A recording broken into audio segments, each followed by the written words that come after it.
Hey guys, independent Amsoil dealer Chad Franks. So anyhow, I thought real quick, people try to show you videos of airing down your tires for off-road purposes and everything. Right there. Yep, that's me. So independent Ams are in there too. Okay, full tilt synthetic oils. Anyhow, sorry, back to business. The right here I got the old Humvee, and people try to show you videos of airing down and everything for off-road. And so this is a split rim. All your outer bolts bolt two pieces together. Inside there is a nasty, gnarly rubber run flat. And it's as wide as the rim minus the width of the tire. And when you bolt the two pieces of the rim together, it sandwiches the bead. So even if you air down, your tire pressure bead won't fall off the bead right here. It stays seated, so you can run really low. And then the other thing is, even though it's approximately, we'll say 7-8 inches wide, there's like a little mohawk through the center. If this tire got shot with a 223 or a 50 cal, it'd fall down, but it'd only fall down halfway, and that thing runs on it. And there's a formula. I don't remember it. I haven't looked at TM for 12 freaking years or been in the guard. So, for that matter, but it drops down, and you can go 5 miles at 55. You can go 10 miles at 40, approximately. Don't quote me on it. And then you can go 15 miles at 35 miles to get the heck out of Dodge. Bullets flying all around. Better keep your head to the ground. All right, so there's that. Anyhow, my cute little stilettos. So being an Amsoil truck, she's my little, I call her my battle-hardened rat rod. I got spikies up there. It was kind of cute. The other day, a buddy of mine, hey, will you give me and the boys a ride? Sure, of course I will. So they're riding, and they're like, oh my God, what are those for? And I was like, if a bad guy jumps on your hood, it'll stab his hand, and he'll go, and fall off. So anyhow, it's funny. But also, as an Amsoil dealer, I got Harley shops and diesel shops and gasser shops, and anyhow. So it's just, it's whatever. It's my family paddy wagon. Over here, this is a sewer main connector. But anyhow, now my Humvee can afford 5 more inches of water and got the complimentary stiletto on the air intake and right there. So anyhow, it's what I'm going for. A battle-hardened rat rod. I'm trying to leave everything the same, but the few things I touch, I put a couple pretties. I stripped her of her troop carrier, and so she's got aircraft aluminum rivets and da-da-da. We're working on it. She's a work in progress. But anyhow, back to the tires. My hands are getting cold, 27 degrees. I just recorded a start video, stopped it to do this video. But real quick, airing down. So I was at 32 all summer long. So this cold weather has me down to about 29. And since I got the play button hit, I got to slip some gloves on, guys.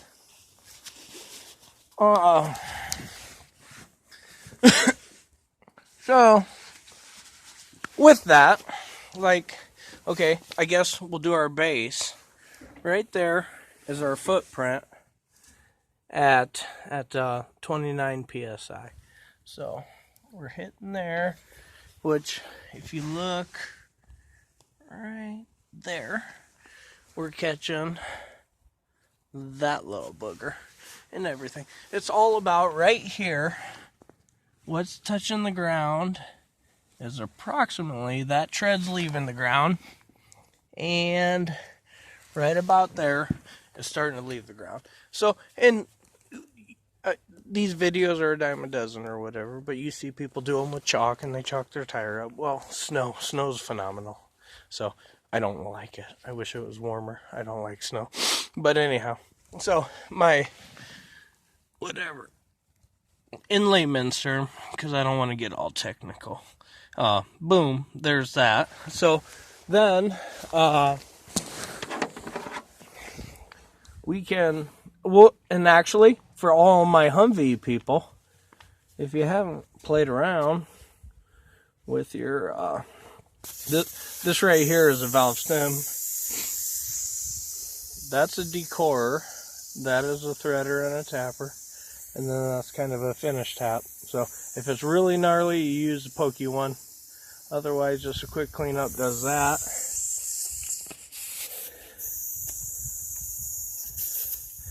Now, that valve stem, I guess I'll have to show you in another video because I don't want to lose it in the snow, but it's spring loaded with a seal on it, and if you keep screwing, it'll shoot out on you, so you got to be ready for it, and I don't want to lose it in the snow, otherwise I'll cuss, and I don't want to cuss in front of you guys. So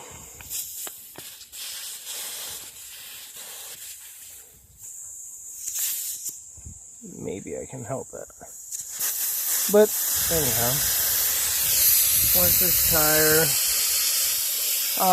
Kinda, if you go 1/1000, 2/1000, pressurized is 1/1000 puts almost a PSI in, real slow with a healthy air compressor. Probably 2/1000 for deflation. We'll see what that is. I just want to keep backing up for you guys so you can see the transformation, if I can. And there we go. My fingers are getting cold and I'm getting more klutzy. So, whoop, little snuggy. So we got our stiletto, our tire pressure gauge, just so I can. Now I'm going to turn it because I got footprints there, so I can give you a fresh snow track. Alright, that gave us about a foot to see what kind of footprint we left. Throw the handbrake. Now, from there, yeah, I can show you this way. We're getting an extra 1/2 inch of relief. If you can see it there, the line down the side, we're getting an extra 1/2 inch relief. So, pretend you drove over a baseball, if you were aired up to 35 or 40, you would be on the baseball, but you couldn't see it. The more you air down, it's going to engulf the object you're driving over and whatnot.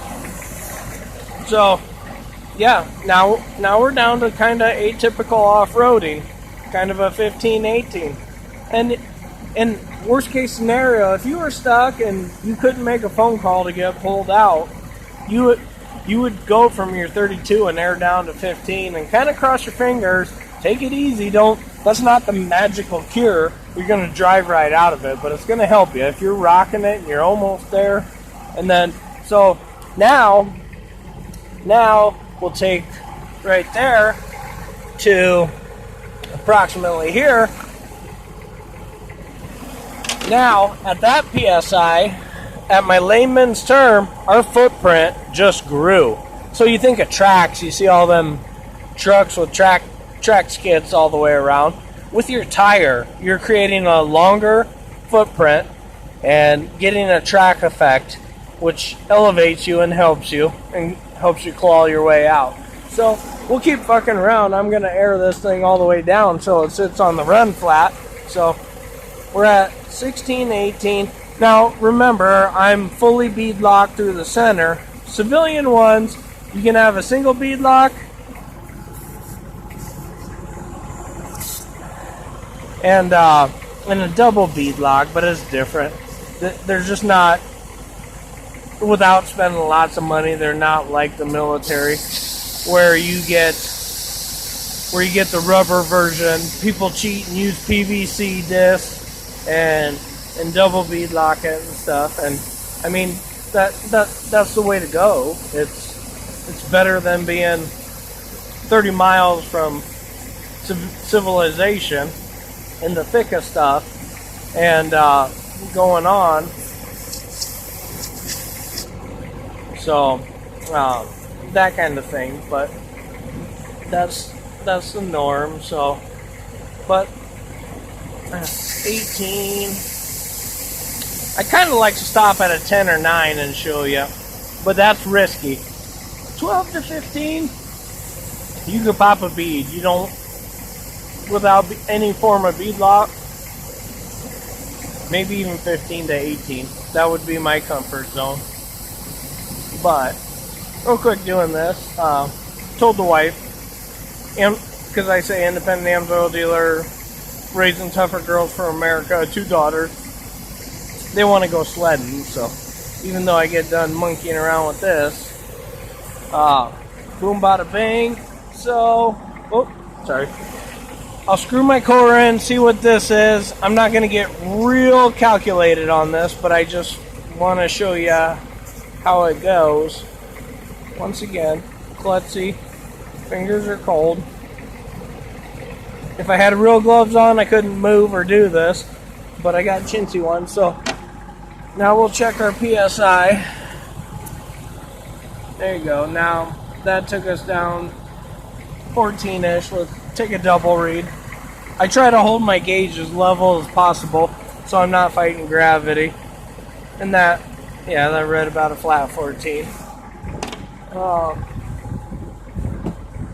I guess we'll make ourselves one more footprint and then I'll just drain her because she's meant to do it. So we'll go another foot so you guys can see it in the snow. What kind of squishy she's leaving. Woo! I thought I could sit still, but I gotta set the parking brake. There we go. So, not a ton. Now our bevel's about a 3/4. Our very first one, you couldn't see the sides. And then we had about a 1/2 inch drop. Now we're about 3/4. But to wrap this video up, I will pop. I might have to set the phone down on the tire and you might have to stare at a tire for a few seconds. But I'll bleed this dry so she's sitting on the run flat.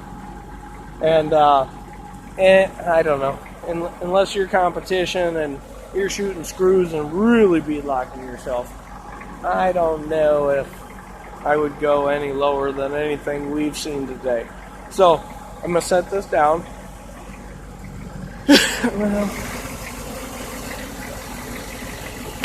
Never mind. For you guys, I'll risk losing my valve stem core. I'll let you see it. You decore this baby, she's going to drain out on you.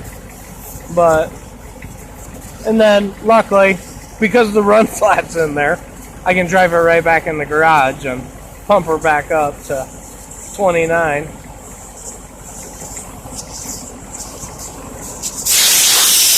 Alright, I caught it. Thank God. I almost got a little mad for a second. So, anyhow, boom. She's going to drain out. Right there. She's going to go plop down on a run flat. So, if you want to see your Humvee tire on a run flat, here's your godforsaken sake.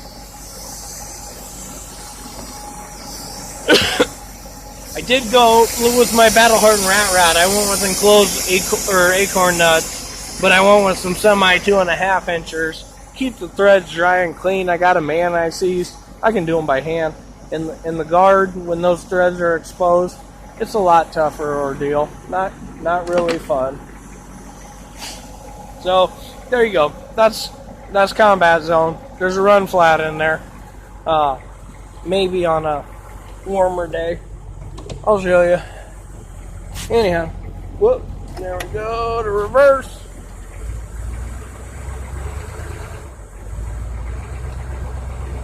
She's still bleeding out, so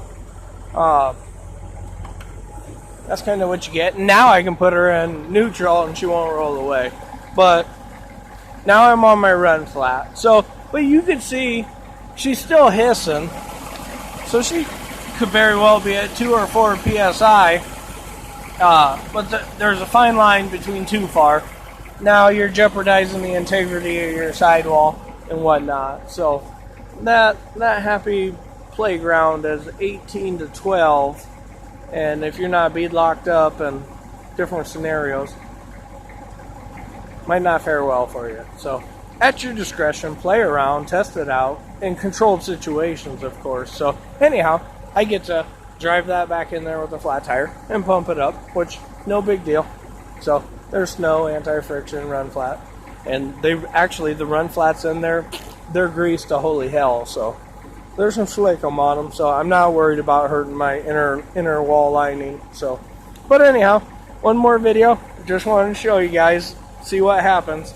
That's what to expect. And it's actually not that bad. But if you were in the combat zone, plan on ruining a tire, but you have a center section mohawk that holds you off the ground. So as built into your bead lock, it's also a raised mohawk run flat. So, and then the really old days, it used to be made of magnesium because it was really light. So, but as soon as you got hit by a grenade or a AT4, magnesium reacts like you wouldn't believe. It's like a firework. So that quickly went away. Alright, thanks guys. That's all I got for today. So, full tilt synthetic coils, check us out. I don't care how far you are away, I'll do my best to help you. Thanks guys, bye.